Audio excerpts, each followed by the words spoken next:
Hey everyone, we're going to try something a little bit different for this episode of Your Undivided Attention. Tristan just went to Congress to testify.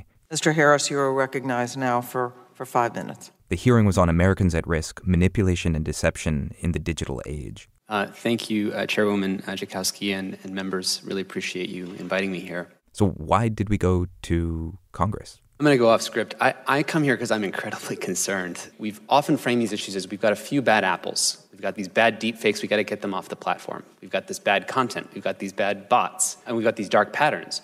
What I want to argue is we have dark infrastructure. This is now the infrastructure by which 2.7 billion people, bigger than the size of Christianity, make sense of the world. And if someone went along, private companies, and built nuclear power plants, and all across the United States, and they started melting down, and they said, well, it's your responsibility to have hazmat suits and have a radiation kit. That's essentially what we're experiencing now. The responsibility is being put on consumers, when in fact, if it's the infrastructure, it should be put on the people building that infrastructure.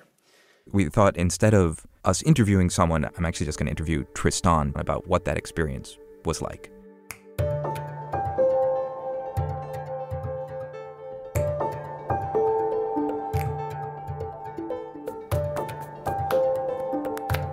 I'm Asa Raskin. I'm Tristan Harris, and this is Your Undivided Attention.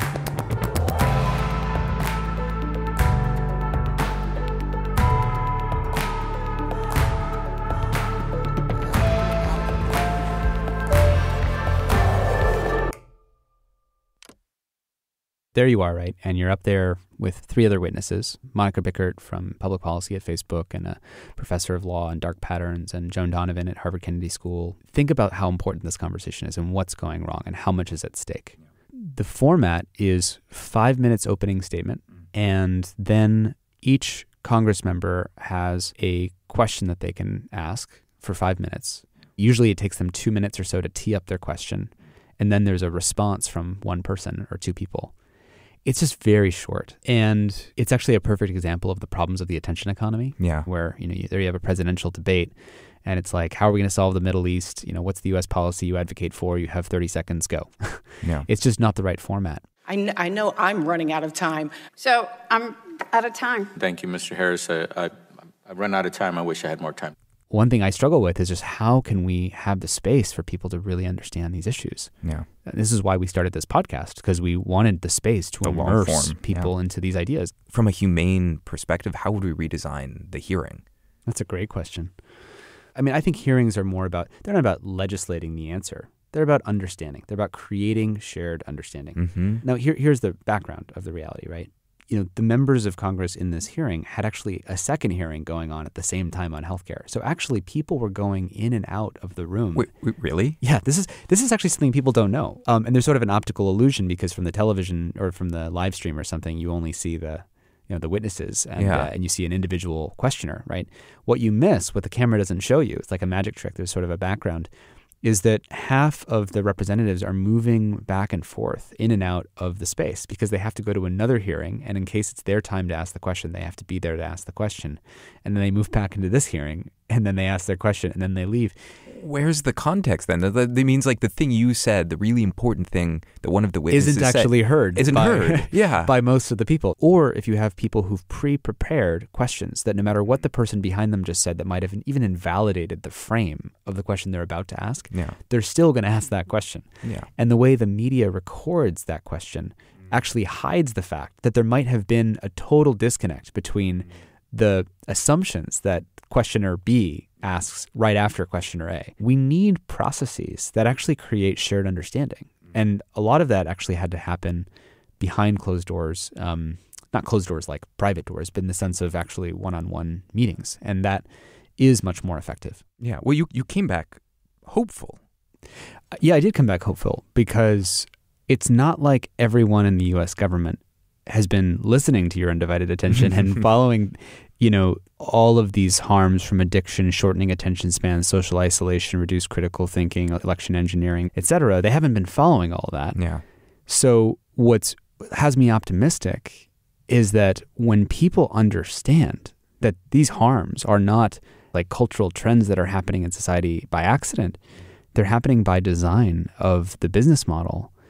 And if enough people know that there's a problem, and the whole world knows that the government knows that there's a problem, then it's a matter of sort of shame and embarrassment for there to be no action. Obviously, we live in a very partisan climate right now, but I think that, strangely, I think there's a lot of people, a lot of allies in Capitol Hill who really want to do something. So talk to me a little bit about the Overton window. Like, what is it like, one, to just sit in front of senators and explain such a fundamental issue? And then two, what's changed between sort of the last time and this time? What's now in the Overton window? What can we say now that we couldn't say before? We had several really incredible meetings with different members of Congress, senators, different agencies who have a large appetite. And one thing I was excited to see was the conversation moving from privacy, which is important, but not sufficient. Yeah. And we wrote this op-ed in the New York Times recently where we challenge people. Step into your privacy utopia. You've perfectly protected people's data. You still see mass shortening of attention spans, loss in critical thinking, loss of romantic intimacy, social isolation, mental health, election engineering, disinformation, outrageification, narcissism, because all of those effects are still part of this other business model. So here's the thing that's exciting, though. It used to be the case that people thought privacy would address all of these problems. But I think there's a real awareness now that we have to do something about these broader issues. And I think one of the biggest aspects of why it's been hard to do that is it can feel overwhelming. Yeah.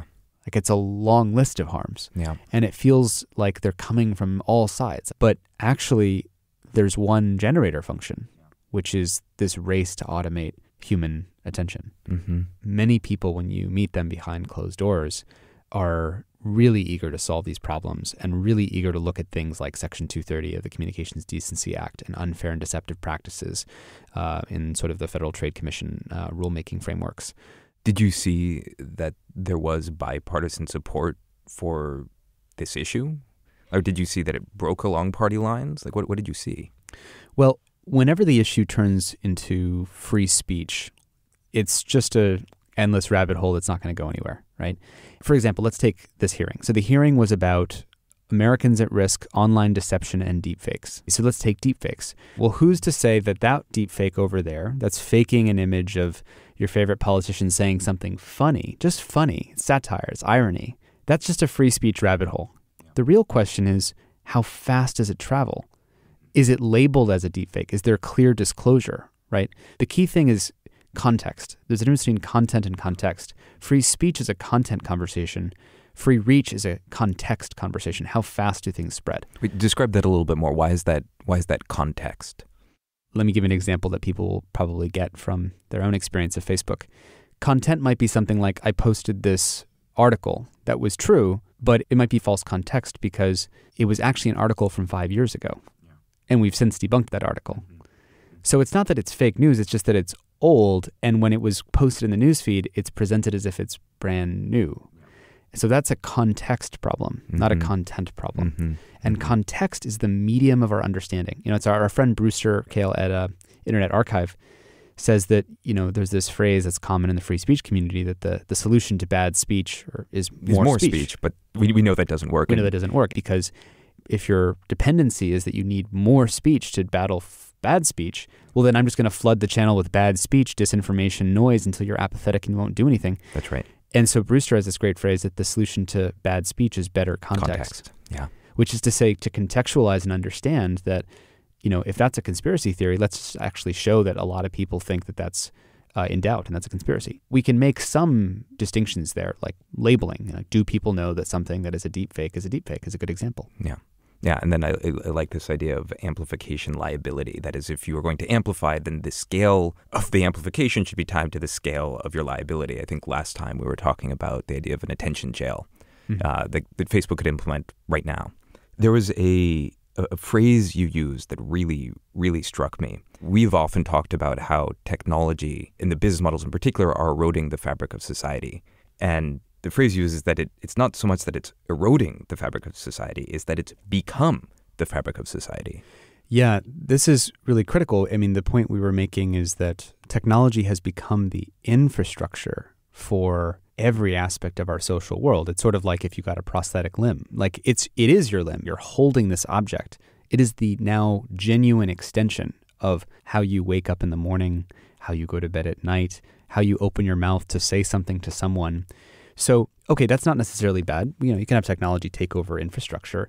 The problem is if there's a commercializing interest on intimate infrastructure that's become the way that you communicate. So now the very meaning of communication has a commercial interest. There's no way, basically, for you to send a message from person A to person B without it being paid for by person C, who has an interest about what they want that context to be.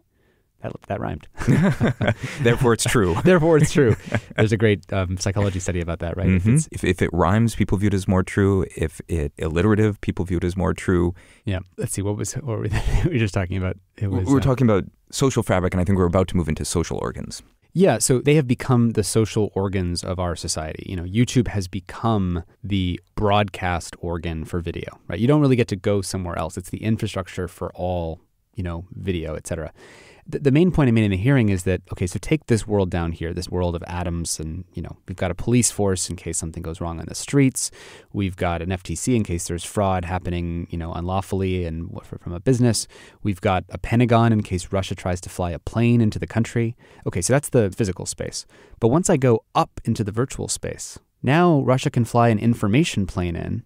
Now, where's the Pentagon? Instead of the Pentagon and thousands of military employees, et cetera, we've got 50 people on a trust and safety team who've been rolling over with employee turnover because it's been a tough time the last couple of years. And that's the best thing we've got.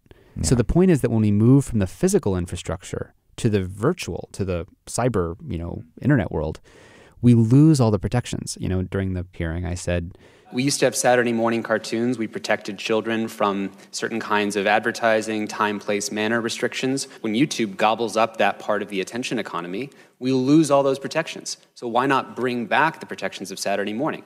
That's, by the way, the same thing as context. It's time, manner, and place restrictions on what times you can advertise to children, or you can't do adult television during the primetime hours, things like that. We lost all those protections. Yeah. They're all gone. Yeah. And that's happening with everything, whether it's how we treat teenagers, childhood development, child education, election advertising. We used to have fair, equal-priced elections, so it should cost the same for candidate A to run an ad on TV at 7 p.m. as candidate B. When Facebook gobbles up election advertising, we just removed all of those same protections. So we're basically moving from a lawful society to an unlawful virtual internet society. And that's what we have to change. Marc Andreessen has the very famous quote, which is, software is eating the world, which means that software is eating our protections. Yeah, so there's this example of a polarization study that Upturn just released. Upturn is this great nonprofit organization. And what they were studying was, how far does your dollar go to generate clicks on advertising? And is it fair across the aisle? So what they did was they said, okay, here's a bunch of money. And let's say we have a left-leaning message, and we try to advertise that to a left-leaning audience. Well, it's cheaper to put a left-leaning message and have it be reaching a left-leaning audience than it is for a left-leaning message to reach a right-leaning audience. Same thing is true on the right, obviously. Mm-hmm. It's cheaper for a right-leaning message to reach a right-leaning audience. So in other words, polarization is part of the business model. It's a polarization for profit business model because it costs more to reach across the aisle than it does to have that $1 reach your own constituency. So now imagine just billions of dollars, like let's say there's no Russia, there's no Saudi Arabia, there's no one trying to manipulate the system. We clear all the bad guys out. Now we just have their Facebook. Like we don't have bad apples, they don't have bad actors. Yep. Okay, so we've got billions of dollars rushing into the system, flooding the system. But now we have this weird invisible sorting function, like Moses, just like spreading the seas of society, where it intrinsically has left-leaning messages reach left-leaning audiences more efficiently and more profitably, and right-leaning messages leading to right-leaning audiences. And then the way you continue have to advertise is to get more and more extreme. So it's like Moses, it's sort of splitting the oceans of society. And, I said in the testimony, this is really serious. This is like Civil War accelerating polarization. I mean, the polarization dynamics are accelerating towards Civil War level things. Hashtag Civil War is coming. There's our colleague Renee DiResta says, if you can make it trend, you can make it true. When you're planting these suggestions and getting people to even think those thoughts because you can manipulate the architecture, we're profiting. That's why I said we're subsidizing our own self-destruction if the government doesn't say that these things can't just be profitable. And I want people to move from this kind of like, oh, it's kind of fun that technology is just a little bit addictive and we should really talk about that and fix that. It's like, no. This is a information and trust meltdown. We've democratized the capacity for politicians to advertise because now there's many more people advertising on Facebook. Well, I would just say it's not inherently bad that political advertising is moving online. What's bad is that the online that we've constructed is one in which every dollar creates more division. And so as we move from having television-based ads to online ads, every single one of those dollars makes us more divided and unable to stand together. It's like a nuclear power plant that just had a meltdown in your society. But that nuclear power plant infrastructure was built into 2.7 billion people's societies, especially people like Maria Ressa, who we had on the podcast earlier in the Philippines, saying Filipinos spend the most time on the internet. Even though the speed is so horrible, we spend at least 10 hours a day on the internet. We embraced it, but we didn't realize that it would demand so much of us. We had no voice in how it developed. And the irony, of course, is that the values, American values that you built it with, has been completely turned upside down, and it has been used by illiberal forces, people who want to control the information ecosystem. It is definitely the case in countries like that it is the infrastructure of their society. Right, this sort of dark infrastructure. It's every dollar in creates more division. Every dollar, more division. Every dollar more division. In, division out. Division out. 2020, there is an estimated, just in the U.S. alone, $2.8 billion that's going to be spent on political ads. So that $1 billion number isn't a pie in the sky, like abstract $1 billion. This is going to happen this year. It's really, really frustrating because we know that this is coming. This is what I was trying to tell members of Congress and senators is like, sure, we absolutely want to protect against the new disinformation threats, the new deepfakes, but why don't we recognize the hypnotic spell that our society has been under for the last 6 or 7 years? You know, let's say YouTube perfectly got rid of all the conspiracy theory issues and the outrage and the hate machine. Our society has still undergone, everywhere around the world, 2 billion people, 6 to 7 years of that attention maximizing algorithm that basically said, let's tilt the world towards the outrage, the extreme stuff. And so you wonder, why does the world just hate each other so much? Well, it's the other side. They're the ones at fault, right? It's always the other side, Asa. But that's sort of the point. It's not the other side. It's the pipes. Yeah. It's not the people. It's the pipes. It's not the people. It's the pipes. Yeah. It's all the alliteration. It's all the alliteration today. Were there things that other people said that sort of got you angry, in the sense of like a myth that just like you're like, ugh? I love that question. There was one Congress member who had asked, well, haven't we always had, manipulation and marketing? And, I have a supermarket in my hometown. All of us go to the grocery store. When we're at the grocery store and you're in the checkout line, you got all these things up there that they're trying to get you to buy. They're not necessarily... or you could argue that they're impulse items, but then again, you could also make the argument that when you get home, you say, geez, I wish I would have gotten that at the grocery store. I wish I would have gotten these batteries or Band-Aids or whatever.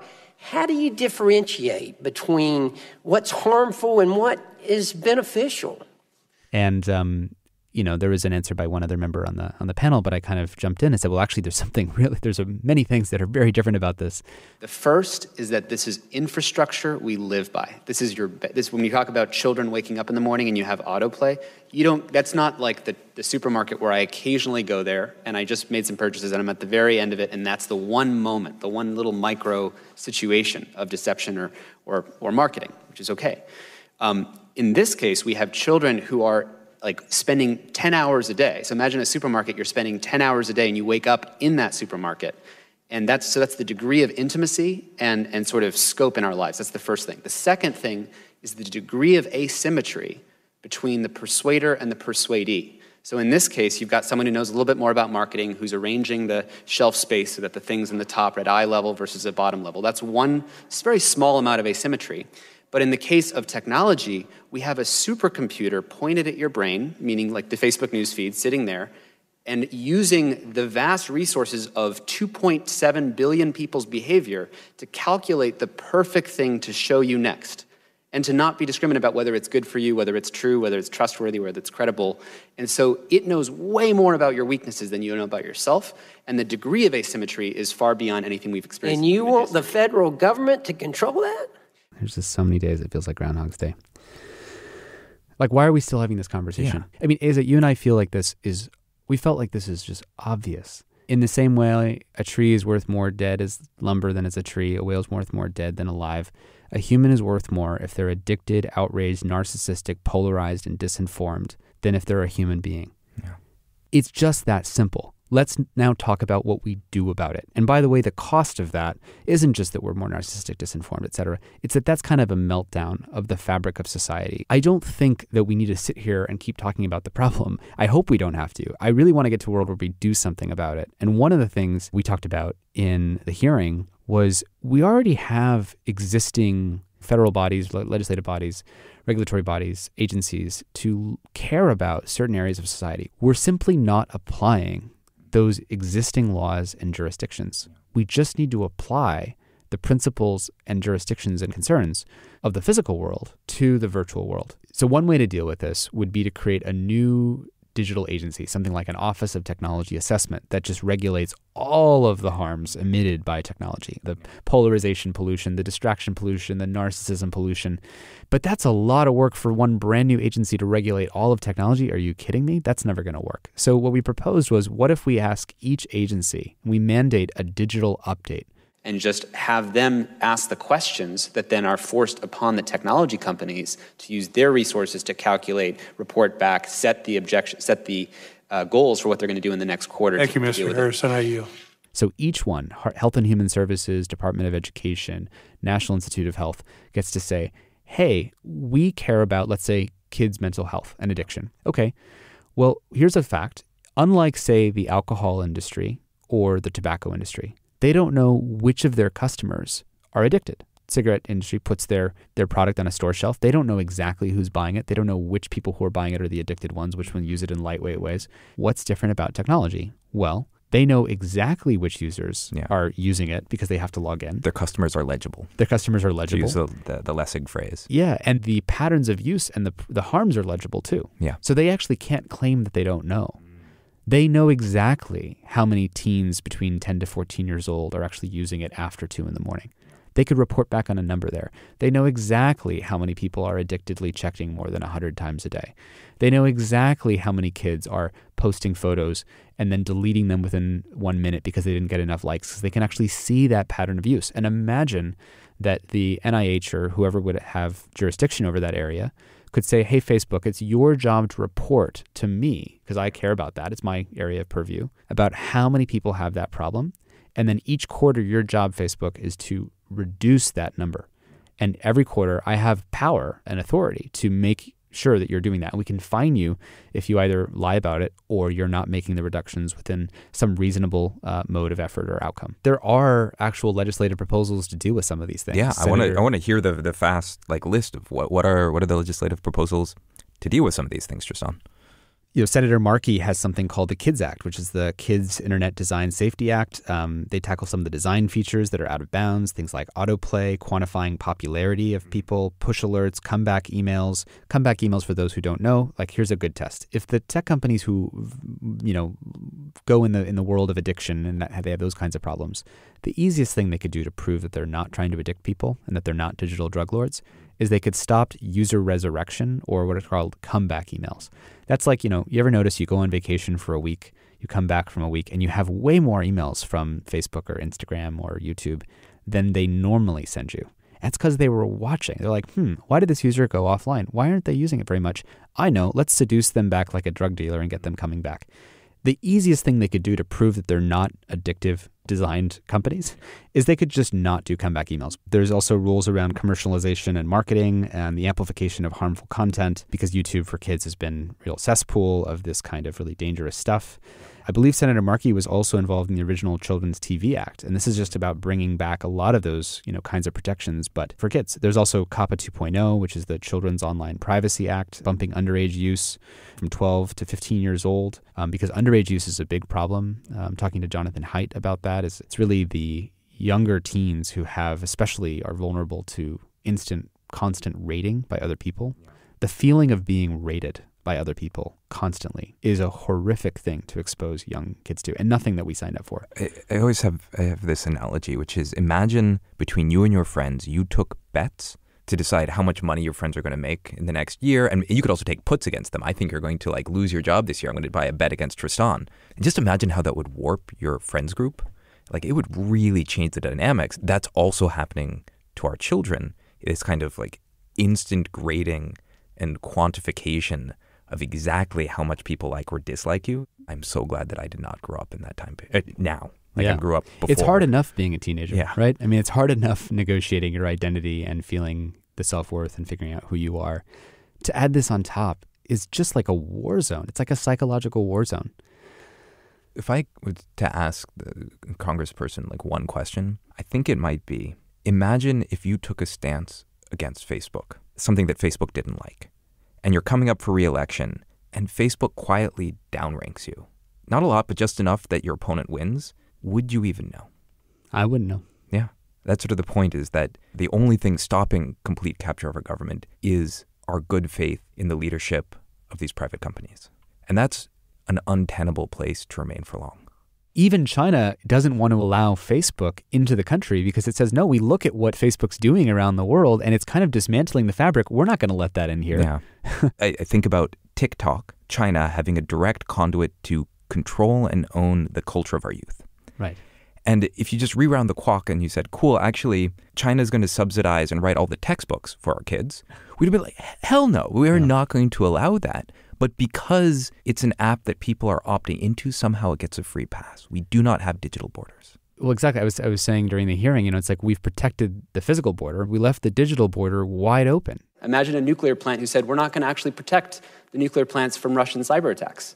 Well, this is sort of like Facebook building the information infrastructure and not protecting it from any bad actors until that pressure is there. We actually let them build the infrastructure for our children's development, which is TikTok. Right. It's like they go into these countries and they build the ports and then they get them in debt and then they owe China. And then we would never let them do that in this country, at least. And yet we're letting it happen over and over again. And it's threatening the viability of the U.S. government and like our culture as a culture that can outcompete closed authoritarian regimes. Because right now, an open society means a distracted, narcissistic, outraged, disinformed society because we left the door wide open for manipulation and these business models. And a closed society is a protected one. Yeah. What were the Congress people's response? Like I use this is really important. I use this metaphor in briefing some of the members of Congress that there's kind of like these micro-targeted zip code-sized Pearl Harbors happening every single day. But you don't know because it's this sort of silent weapon that only hits those people. It's like those military weapons, like there's these sonic weapons that the military has where I can point it at you and I can actually turn up the volume and it'll be a piercingly loud sound, but only you will hear it. And if I move 5 inches away to your right, you can't hear anything. That kind of weapon is essentially what Facebook micro-targeting is, right? Except instead of doing it from a distance of 200 feet, I can do it from across the world. And I can point this information weapon at 100 conspiracy theorists and say, I'm going to dose this information to you. And then now I go walk to the representative of Nebraska or of Massachusetts. And I say, by the way, representative, did you know, representative, that Russia's targeting the U.S. military veterans in your zip code? And they'd say, no, I never heard about that. And then you tell them all this information. They're like, that sounds kind of like a conspiracy theory because I've never heard about that. But it's because I can keep micro-targeting your people. And Russia, this is a real example, Russia's been found to be going after U.S. veteran military groups on Facebook and sowing disenchantment about all the spending and all these pointless wars and all that. You could say, well, it's real. These are actual real facts. But the fact that there's all this manipulation going on is not commonly known.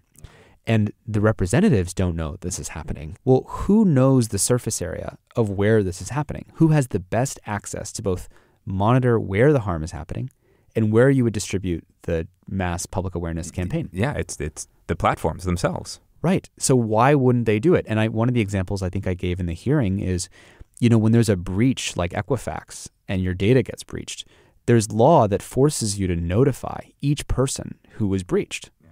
But when there's information operations that target you as a veteran and we later discover them and we take down the accounts and Facebook doesn't go back to the people who had been affected and say, by the way, all these groups that you joined and this group and that group and those posts and that posts, that was all an information operation.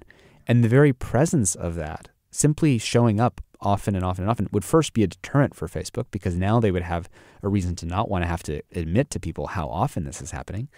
And second, it would obviously create a culture of a kind of a cultural immune system where we would all be aware that this is happening much more often than we'd previously known. Therefore, we wouldn't have to wait for representatives in the U.S. government in Washington, D.C. to have to know about it because we would all know about it in a bottom-up, decentralized way, which is much more powerful. We have this concept of ad blocker. which is a big, whitelist or blacklist for things that I don't want to see.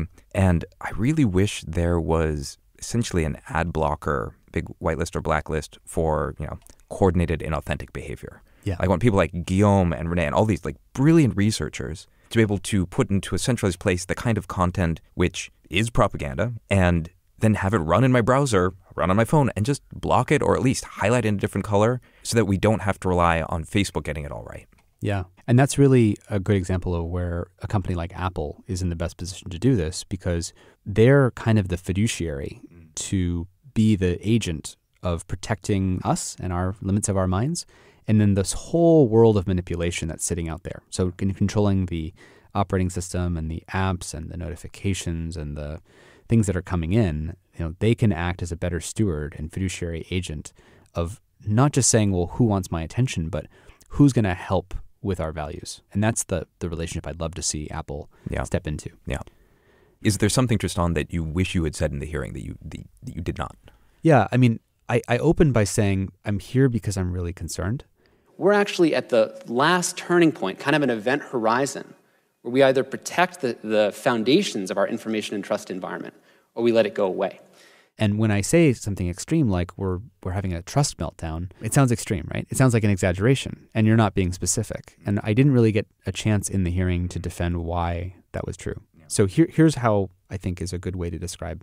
Back in the 1990s, newspapers thought that they were in the truth business. The product that they were selling was truth. Craigslist comes along in the internet, and they realized, oh crap, we weren't in the truth business. We were actually in the classifieds business. And then suddenly they had to go through this whole rejiggering to say, okay, well, how do we make this business model work again? And they kind of leaned more on advertising. Okay, so now they're leaning on advertising, and that's their support. Okay, but they still believe, well, no, we're in the truth business. We're selling truth.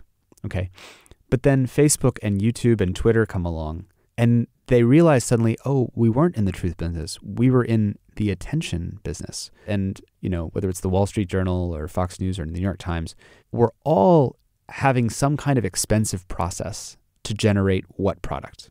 Ultimately, human attention. Right. Yeah. Okay. So there you are. Let's imagine you've got this big black box in front of you, black box A. And let's say it's the Wall Street Journal. Inputs coming in. You've got a bunch of money. And then you've got to pay all these journalists and these editors. You got to pay people to do fact checking. You got to pay people to interview witnesses. You got to pay people to double confirm things. You got to pay people to make moral decisions about what should go on the front page, and let's do the word counts, and let's update this and that. And you got to pay advertising people to sort of say, well, what ads do we want that are actually aligned with our values, and how do we do this right? And what's going to make a lot of money? Sure, absolutely, but let's also make some other decisions. That's a lot of manpower, human power, effort going into producing what ultimate outcome? A few articles that generate a certain amount of human attention. Okay, now let's look at how the tech industry, black box number 2, comes along. And they say, let's say this is Twitter. And I don't mean this because I think Twitter diabolically thought this would be true, but from a business perspective, this is kind of what happened. Instead of paying all those journalists and human editors, those $200,000 a year, $100,000 a year salaries to do that work, what if we got each human being on Earth to be narcissistically posting their news, their commentary, and photos of their cats and dogs and breakfasts, and they'll do that work for free? We don't have to pay them because we just show their friends the number of followers they have, and now they'll actually just addictively come back and want to get as much attention for themselves as possible. But what's really happened is that they've become kind of like the information or attention gig economy workers. They're like the Uber drivers, but they're driving around attention for us. So essentially, we have become the gig economy workers in the attention economy. That's right. Each of us are free, unpaid labor doing the work for free. So it's actually worse than an Uber driver because we're not getting paid. That's right. We're not even getting paid. But we are getting rated. But we are getting rated, exactly, by our friends, not even for the quality of the effort that we provide. And so now you zoom out. Okay, and you imagine that, let's say black box A, the expensive news creating process, used to be the process that generated our information environment, right? It went through some gatekeepers. I'm not saying it's perfect, by the way. I'm not trying to romanticize it and say it didn't have problems. There's lots of problems. There's narrative control, gatekeeping, unethical moral decision making, a whole bunch of stuff, power symmetries. Okay, but there was a process that generated our information environment. But then imagine you zoom out and you do like the Indiana Jones swap. And so instead of the first black box generating the information environment, now you have the second black box generating our information environment. So now instead of quality, researched, investigated, reflective, thoughtful, historically contextualized information, We have hot takes, cynical commentary, breaking news, all caps, outrage, because you win for a totally different set of reasons when you're operating in the second black box. Right. Yeah. And that becomes the basis of our entire information environment. So the problem statement is not that we have these bad deepfakes or we have this bad disinformation. It's that we've replaced the entire information ecology with bullshit. And that is the thing when I say there's an information trust meltdown.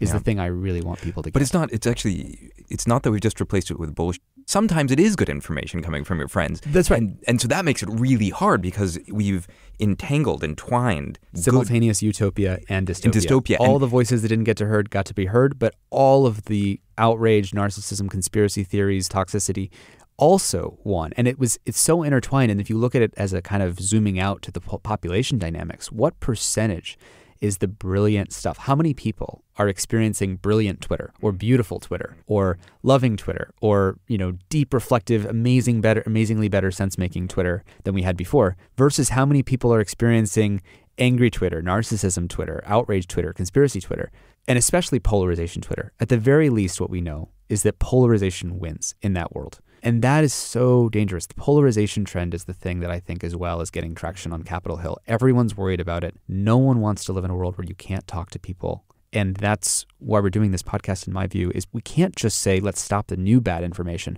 We actually have to wake up like the Matrix, but through enough layers. We actually have to go back in time and pop through layer by layer by layer by layer.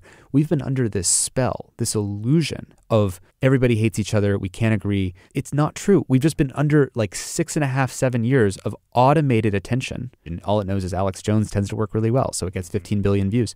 So all of that, we've been simmering and marinating 2 billion people's minds, like in the pot. And it's been marinating in there for like 6 years. And now you pop up and you say, this is the real world. Well, it's actually because this illusion became delusion. Because the weird beliefs that we've been holding in our brains started showing up in votes, started showing up in not vaccinating our kids, started showing up in shootings because of hate speech on the internet being amplified. And now we say that's normal. Oh, those are just people. That's just a mirror. But it's not a mirror, as you say. It's a funhouse mirror. It's a funhouse mirror. But again, how do you reboot from this? I really think it's about people seeing this process, clarity of understanding. You can see the thing that's happened and you can stand above it, saying, oh, this is why all that other stuff down there was running through my brain. For everyone, all of us, me included, right? This is not a... clarity in some sense is exactly like a breath of fresh air in the sense that as you lose oxygen, like you also lose the ability to know that you're losing oxygen. Your mind becomes fuzzy and vague. Right. And it's like a breath that you can clarity is like a breath of air where you actually get to see again and you have your full perceptual faculties back. And you have a limited amount of time in which to act before you lose it again. Right. That's brilliantly said. I actually have a question for our audience, which is if you guys have, you'll listen to the podcast and if you watch the testimony, I'm super curious what questions you think we missed or what questions you would ask, because this will not be the last time that Mr. Harris goes to Washington and would love to, in a sense, crowdsource really stellar questions to get to the heart of the problem. Send us your ideas on Twitter, or you can send us emails or even voice notes at undivided@humanetech.com. The other reason why I'm asking our audience for questions is I think it's, in a sense, on us as technologists not to repeat that meme of government's too slow or too stupid and doesn't get it, but rather to ask the question, how can we upgrade the capacity of our government? Right. And so per, E.O. Wilson, we have Paleolithic emotions, medieval institutions, and godlike technology. Humane technology is we have to embrace our Paleolithic emotions, upgrade our medieval institutions, and have the wisdom to wield godlike technology. And the way that we upgrade medieval institutions is we have to invest in them. And there's great organizations out there like Tech Congress, which is actually placing technologists in government. And I've met many of them, and they're super talented. And there's a lot of people in government who do get it. But there's also a lot of people in government. And so there needs to be a lot more education out there. And so if you listeners are interested in that, there's a huge need for more talented technologists to go into government and to help educate. It took me a long time to retrain my mind because I've been in the startup game for so long that it'd be like, oh, here's a problem in the world. I bet the best way to solve it, the only way to solve it is to make a product, to replace that with a different set of playbooks. And so if you're thinking about developing an app as your next thing, why not think about finding a place like in Tech Congress, like in Congress, in government, that you can apply what we know about how technology actually works to the protection side? I mean, I was really grateful to see this study by Upturn. You know, it's hard to do this work, and different academic departments and different groups, Disinfo Lab, Stratcom DC, Graphica, Harvard Kennedy School. There's like so many different nonprofit civic society groups that are doing the research that powers the kind of hearings and insights that we're trying to spread. And just want to put a large thank you out there to all those groups, especially this month on Upturn, for this polarization study that I think is instrumental for people to see the harms that are intrinsic to the business model. And the thanks I'd like to give is to Rebecca Lendl, actually, on our team. She and Randy Fernando in the last year have really built the organizational capacity for our team. And it's gone from feeling like it's just 5 of us just grabbing by the seat of our pants. Yeah, to actually starting to have enough resources that we can respond to emails, get back to all the people that we need to get back to, and tackle this problem. So it's a huge set of appreciations to Rebecca. I love this habit of gratitude, and I also feel incredibly grateful to the two of them, and that it gives us the capacity to work much more with the whole set of people that are working in this space. For those listening who work on these topics, it's not that we don't want to answer your email, it's that we've just been so overloaded. And so we're really excited this coming year to help build much broader coalitions and take this problem on with everyone holding our hands together.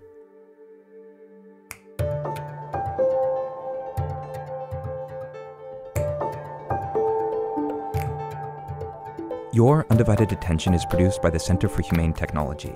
Our executive producer is Dan Kedmi, and our associate producer is Natalie Jones. Noor Al-Samurai helped with the fact-checking. Original music and sound design by Ryan and Hayes Holiday. And a special thanks to the whole Center for Humane Technology team for making this podcast possible. We want to share a very special thanks to the generous lead supporters of our work at the Center for Humane Technology, including the Omidyar Network, the Gerald Schwartz and Heather Reisman Foundation, the Patrick J. McGovern Foundation, Evolve Foundation, Craig Newmark Philanthropies, and Knight Foundation, among many others. Huge thanks from all of us.